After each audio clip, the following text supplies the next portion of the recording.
Good morning, everybody. My name is Samantha Mirabal with Melco's application team doing our DesignShop Talk. If you have questions while we're live, please type them in the chats. We're live on both Facebook and YouTube, so just type them in the chat. Don't send them privately. I don't tend to see those until much later, if at all. So if you can just type them in directly in the chat, I have another monitor set up over here where I try to keep track of those and try to get those answered for you. Good morning. Sunny and cold in Alabama. I know it's cold here. I actually have this room closed with 2 heaters, so I'm toasty. But yeah, it's crazy. All right, so I'm going to start off with the questions that were sent in ahead of time. I only had 2. One's just a discussion, and then the other's there. So if you have questions, start typing. I will chitter chatter a little bit so I don't cut anyone off if you're joining a little bit late. But yeah, type in your questions. So, good morning from South Carolina. Ooh, even colder. Can I just say I hate the cold? I live in Florida intentionally because I love warm weather. All right. So, this is my first time working with a customer who wants a sew out of her logo before embroidering it on my knee garments. Okay, I'm going to stop there. That's pretty normal.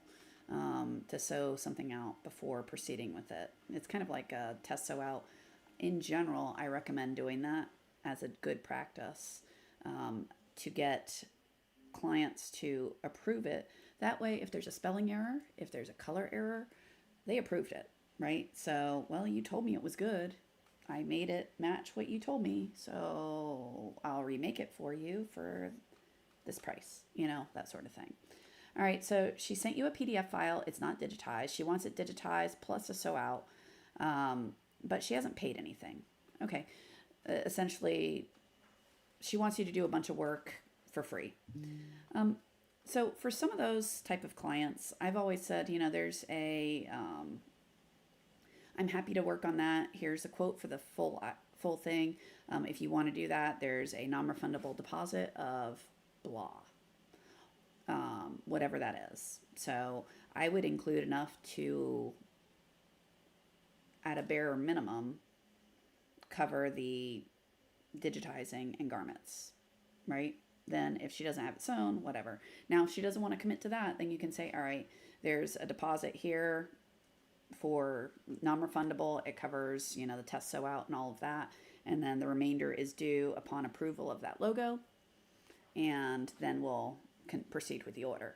So basically what I would suggest doing is coming up with what that initial work is valued for you and just make it as a part of the full job so they don't feel like they're paying you extra money that they don't feel like.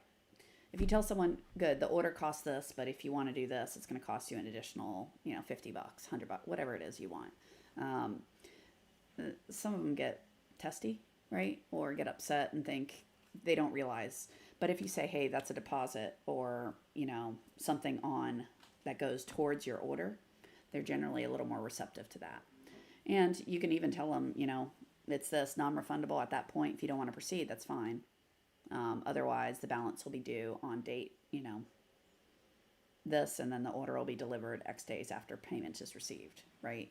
So that way, I always say the order's going to be given to you after payment's received on X number of days. That gives you time to order the product, do the work, and that way they're not looking at it, well, I gave you my initial deposit, for us to play with this, to digitize and whatnot, and now why can't you have it tomorrow? Well, you didn't approve the design until yesterday. So if you make it where after you make this final payment, item is able to be picked up in 3 weeks or, whatever your timeline is.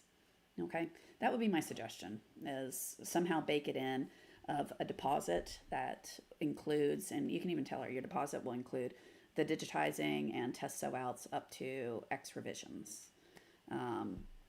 If you want to do 2, 3, 4, 5, whatever it is. If you include revisions, often they feel like they're getting more value. Even if you are doing infinite revisions, I tend to, with my clients, just not I have a formal limit in my policies of how many I'll do. but I tend to just do whatever because most of them they're tweaking silly things that don't take me much time digitally. Now sew outs, I'm not going to do sew outs to the end of time. All right, so let's see, what else do we have? So that would be my suggestion on that one. I'll also say I have people all the time reach out and say, well, can you do that before I place my order? Like, can you do work for me before? And I say, well, unfortunately, respect to your time and my time, I require payment first, and then I will do work for you. And it depends. It's, deposit, full payment, but something to cover the cost so that I'm being paid to do the work and I'm not doing it on a gamble for them to go, that was nice, but no. Anyway, just my 2 cents. I see a question typed in, so I'll come back to that one. I have a customer that wants to have the church be the garment. What's the best way to cut out the church from the circle and make it look good? Okay, so where's my thing? Go away. They sent in a file, so it'll make sense when you see the file. All right, so this is what was sent in. All right, so they said, I got this, and I'll say this circle was making me tweak because it looks like it was auto done because of how this is sculpted like that, and it's not an actual circle.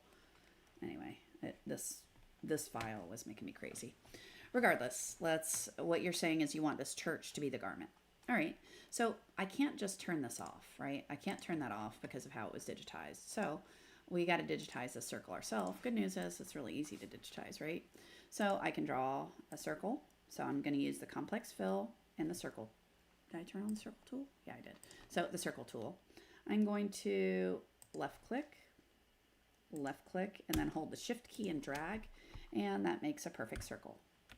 All right, so now I'm going to select that and the original design and just tell it to, hold the control key down, select both of them, and now I can center it up. So at least it's centered with what I'm tracing. All right, from there, I'm going to hold the shift key down and add a border. And I don't know, I'm not matching theirs, but I guess I can. All right, let me turn that off. So what thickness is this? I don't know, let's measure it. So I'm gonna measure from one point to the next, so it's 30 points. All right, so I measured that. So I'm going to turn mine back on and, oh, I made it 30, cool. All right, so my circle's a little bit bigger, so I'm gonna scale it down, there. That matches the wavy circle, and if I turn that off, you'll see mine's not wavy. Anyway, because it's not weirdly traced. All right, so I'm gonna make this 30 again, cool. All right, so now, what do you want removed? Do you want this green border to stay and just have this part removed, or the whole thing removed? So decision time, right? I'm gonna assume you want the fill removed. So I'm going to add some points on my circle and drag this up. Basically, I'm making a hole in this shape. Right now, we can't see it. If I turn this off, you'll see there it is. So the reason I'm doing it this way, I just added the point. So now I've got those under that fill, control, right click, straightens those points. So now all I'm gonna do is keep adding points and moving this around underneath that. All right, so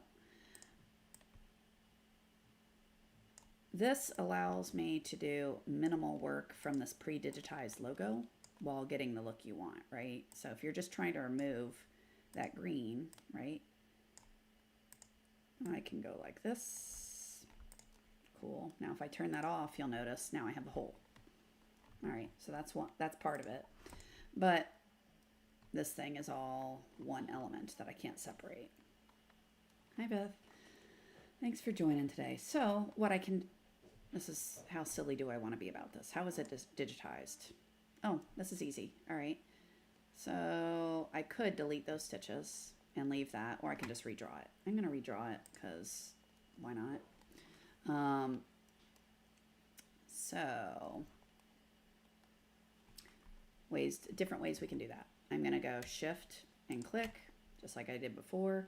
I'm going to put a point here. Split element at selected points. Same with this guy here. Split element at selected points. I'm going to delete that. And you'll notice now I've got this guy. We're going to make that 30. Cool. So now I've got a border around the shape I drew, right? It also has this bottom piece, so I can reconnect them, make that a curve, hold my control key, drag it down. All right, so control and drag makes that a nice pretty circle. All right, so I've got this.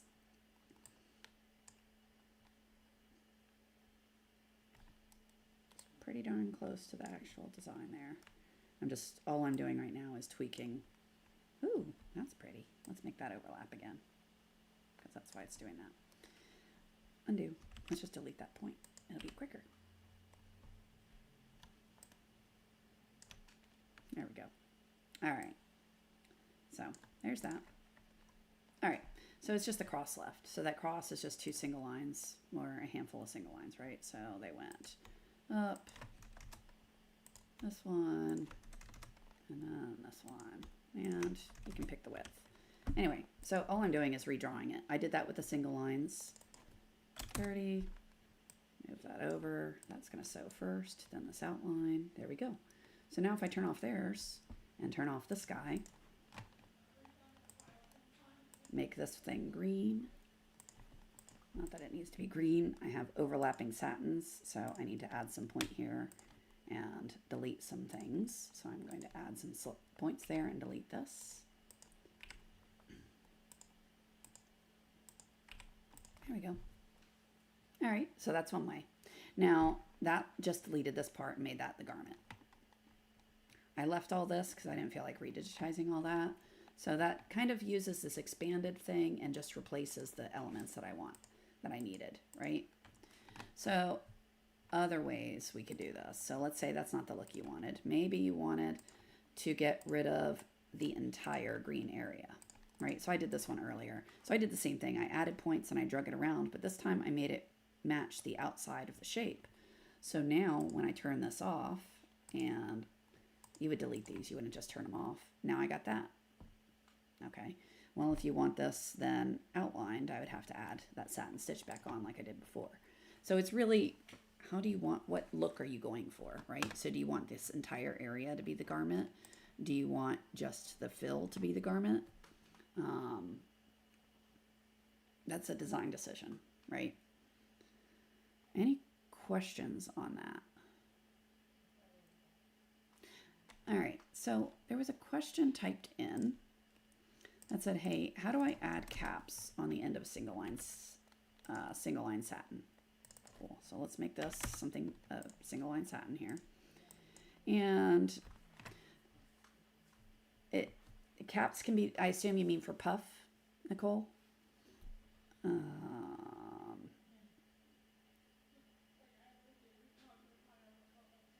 The customer wanted the second one. Yeah. Okay. So for the second one like this, all I literally did was trace the shape. Like I literally took the circle and then I added my points around and just added points and drug it around. I do not speak, let's see. Kepina, yeah. Someone says, what a shame. This is not in Spanish.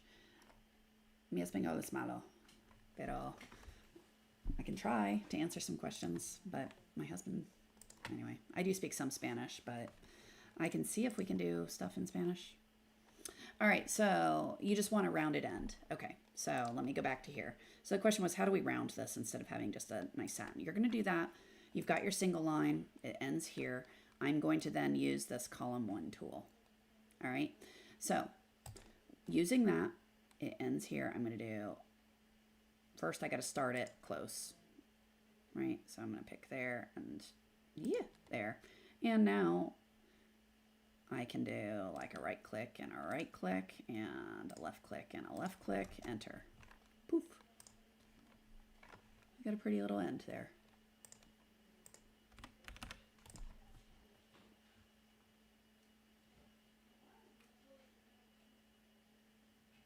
So that's a rounded cap.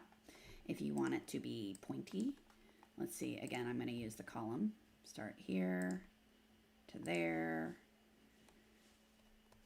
left click, and I always do these at an angle, and that's so that these stitches don't get super small. but it makes it from afar look like a point without having stupid tiny stitches. And then I can move this around, you know, to angle it and make it look more pointy without having really tiny stitches. So, but yeah, it's pretty much that simple. Just add some stitches on it.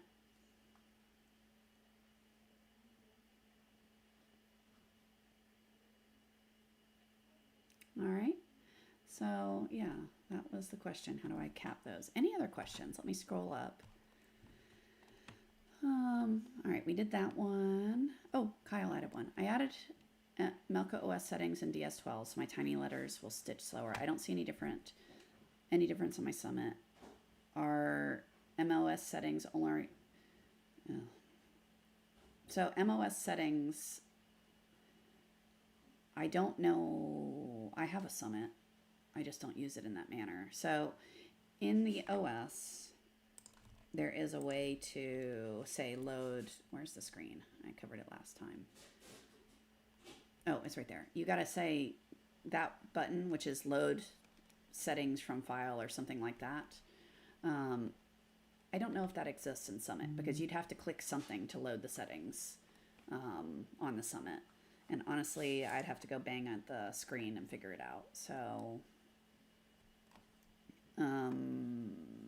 I'll have to go look at that. I honestly don't know.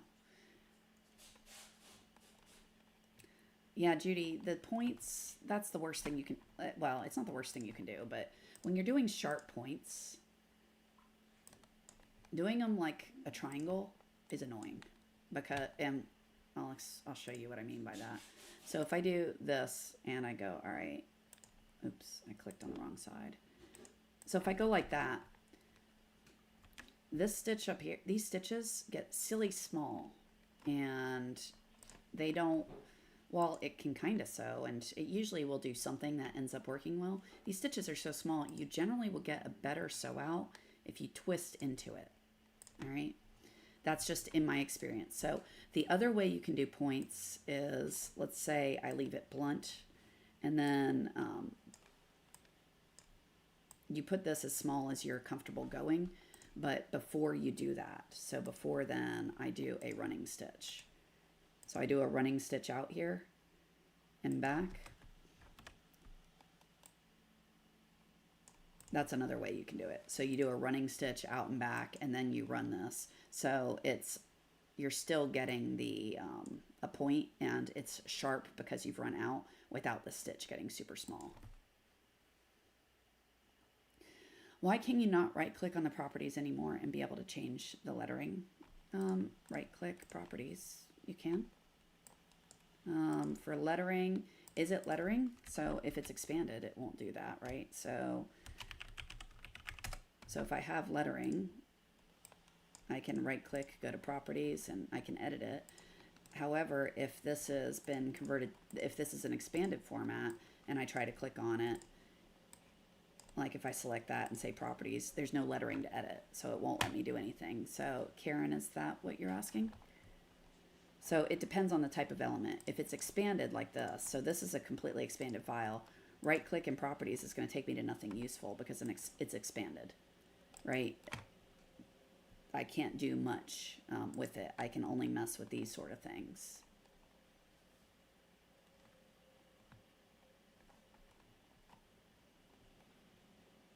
So, yeah.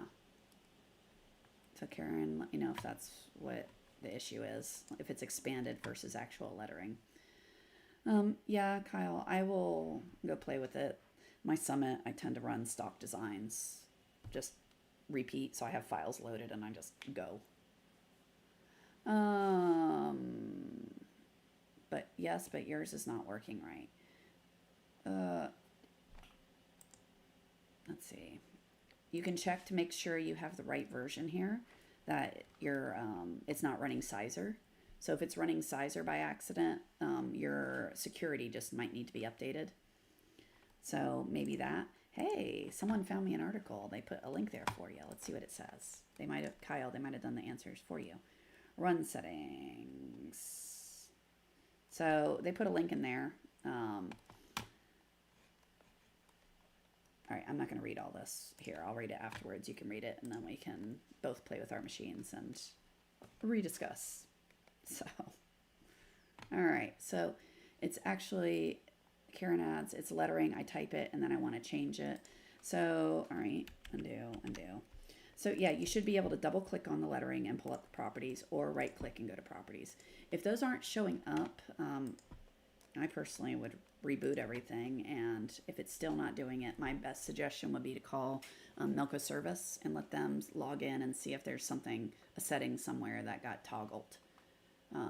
So that would be my suggestion, is reboot, reopen the software. If it's still doing weird stuff, then if you call Milko Service department, the service folks, they're fantastic. They generally can, you know, in a few quick things go, oh, here it is, and now you're back to running how you're used to. Okay, what other questions might you guys have? So Kyle, in the comments, there's a link to the Summit machine. Do you need to pay to talk to them? No, well, I don't know. Generally, no. So to pay, when you call Milko Service, if your equipment is under warranty or within the any of the warranty, it's free. You just call in, typing your serial numbers, and you're good to go. If not, they have a month support sort of thing. But yeah, as long as you have something in warranty, you can talk to them without paying. Otherwise, there's like these 1 month things that you can purchase to be able to talk to them for a month.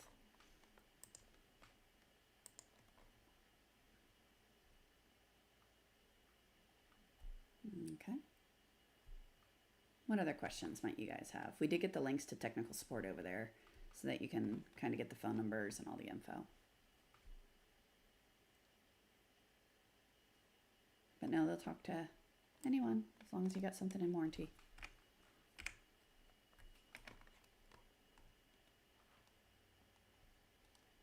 Yeah, just make sure you have one of your serial numbers, whether it's your machine serial number or something, so that you can type it in.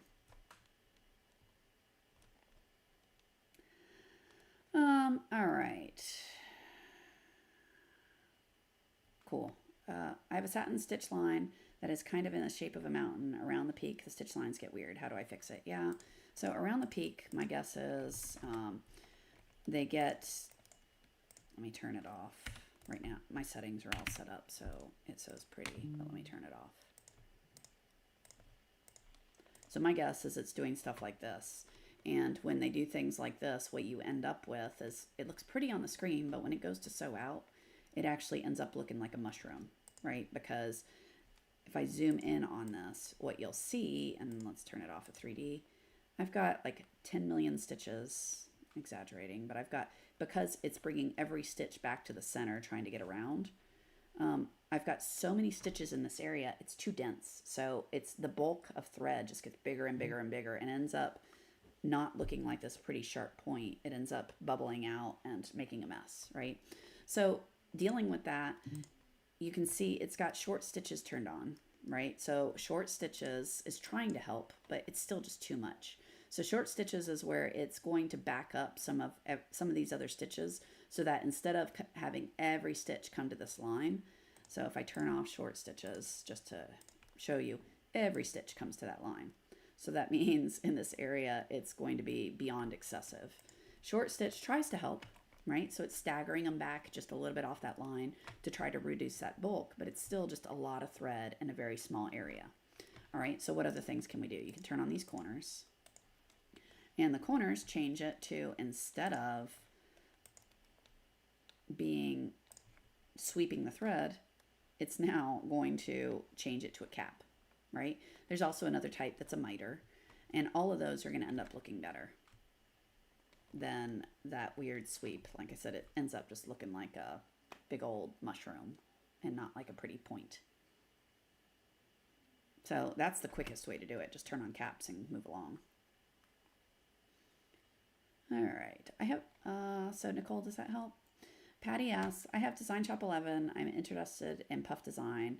Where do I start? So where do you start? There is some really good articles up on, all right, let me go back so you can see how to get to them. Milko service, click on the FAQ. Up here, type puff. All right, so from there, 3D puff, digitizing, and embroidery. All right, so there's a bunch of resources up here for you. So there's some articles, there's some YouTubes that go through different start to finish designs, this that talks about caps and all of those things. Down here, it will show you how to, if you're going to use the puff alphabets that are built in, how to use those. There's articles at the bottom. Like I said, there's a lot of info. There's articles down here. This PDF will give you visuals of how to cap things. There's sample designs so that you can open these up and you can study them and go, hey, that's how they did that. So, you know, what settings they used, how they layered it, how they did on the actual puff, how they walked to hold the puff down and then did the fill stitch. So you can study those designs as well to figure it all out, right? So that is where, oops, go away. I don't want that. That's where I would start, is go through these videos, read these articles, download those files and study them, sew them out, see how they sew out, look at how to deal with the puff afterwards, because when you peel off the puff, there's got to be a better term for this, but I've called it this for years. There's pokies that stick out. The heat gun is what will melt all those down, but that takes a little bit of practice. Let's see. Okay, so Nicole asks, where did I change this? Going back to this question. So it's under corners. So if you go to properties, and I had these off, which is where I got that weird sweep that doesn't sew very well. That's the cap. I can also turn on the miter and it will miter it. I like the cap the bestest. So that's my favorite. I usually just turn them both on and let the software decide which it thinks is better. That's just my kind of go-to for that. So that'll make the mountaintop look better. Tammy asks, how often do we do these live? So I do these generally every Thursday at noon Eastern time. So roughly half an hour ago, whatever time that is in your time zone, every Thursday. So I used to bounce Thursdays and Fridays, and I think it's just easier if we keep one day rather than is this week Thursday or is this week Friday? My husband, he has every other Friday off, which is why I used to do that. He doesn't like when I work and he's not working. So, yeah. But yeah, we do them every Thursday. So, let's see what else. And here's the best part. So let's say you can't attend them. So we got links in the comments of where you can find past episodes, and you can also submit questions. So right here, submit your DesignShop Talk question. You can come here and anytime. So whether it's after hours, anytime you come up with something, type it in. That way it's there. And next time we have a live, your question will be answered, even if you can't attend, right? So if you have more photos, it only lets you upload one supporting file. If you've got multiple, just submit it again. It adds to a spreadsheet, and it will literally put file after file. I'm playing with 3D printed parts, sorry. So it'll literally put the next file, and it's very easy for me to see that they all belong to the first question. How long can your longest satin stitch be? How long will it let you make it, or how long should you practically make it? So why I struggle with this, I can make it really long. So I can make a 100-point satin stitch in the software and I can sew it. Is that a good idea? For most applications, absolutely not.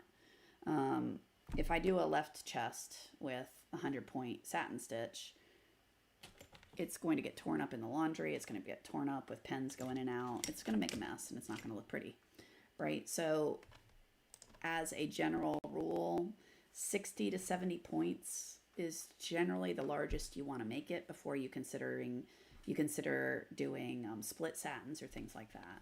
So for instance, if I got this guy and I make it 80 points, select it first and make it 80 points, you'll see it automatically switches because that's in the properties.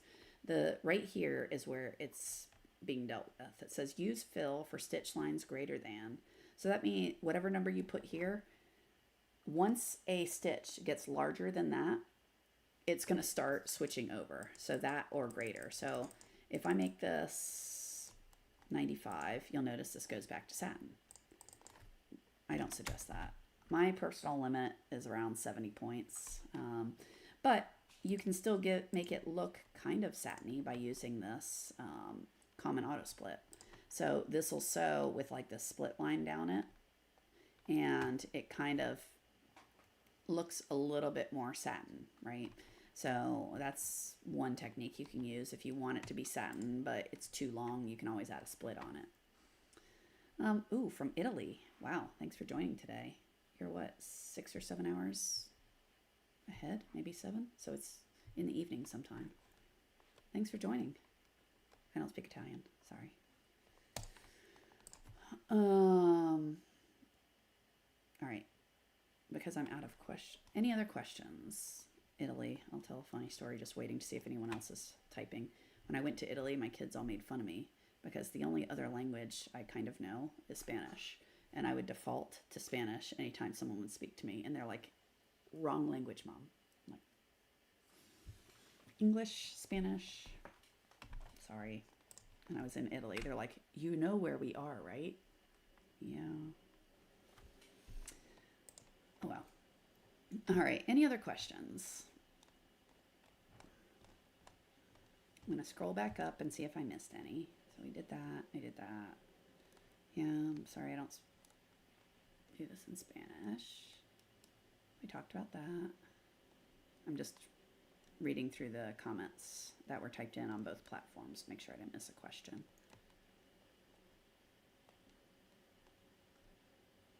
All right. Awesome. Okay. Well, that is all the things that were sent in, and I don't see anyone else frantically typing that they have a question that they're trying to get in. So if that's all we have for today, next Thursday, I'm going to look at my calendar real quick and make sure I got nothing. I don't think I do. Yep. I don't think I have anything all month. Nope, nothing all month. So Thursday all month.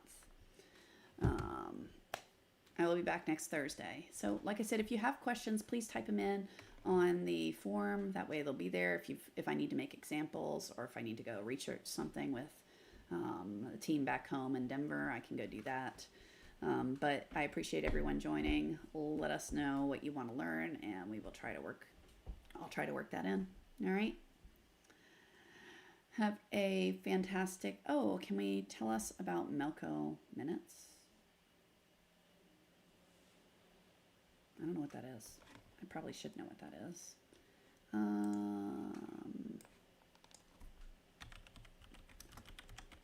I have no idea what that is to be able to answer that question. So I will have to get back to you on that one.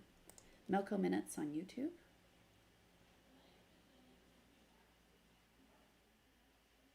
Oh, that's just a tech. That's a trainer. I don't even know if that's a...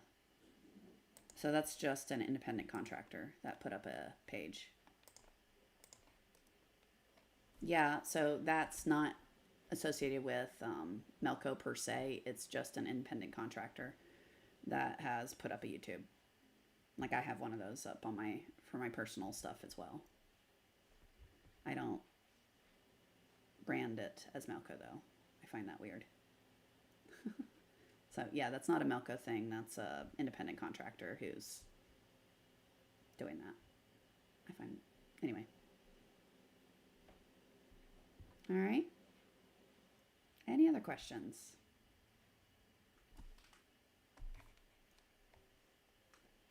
All right. Well, you guys have a fantastic week, and I will be back next Thursday. Until then, have some fun sewing. And I hope these are helpful. I will talk to you next time. Bye, everyone.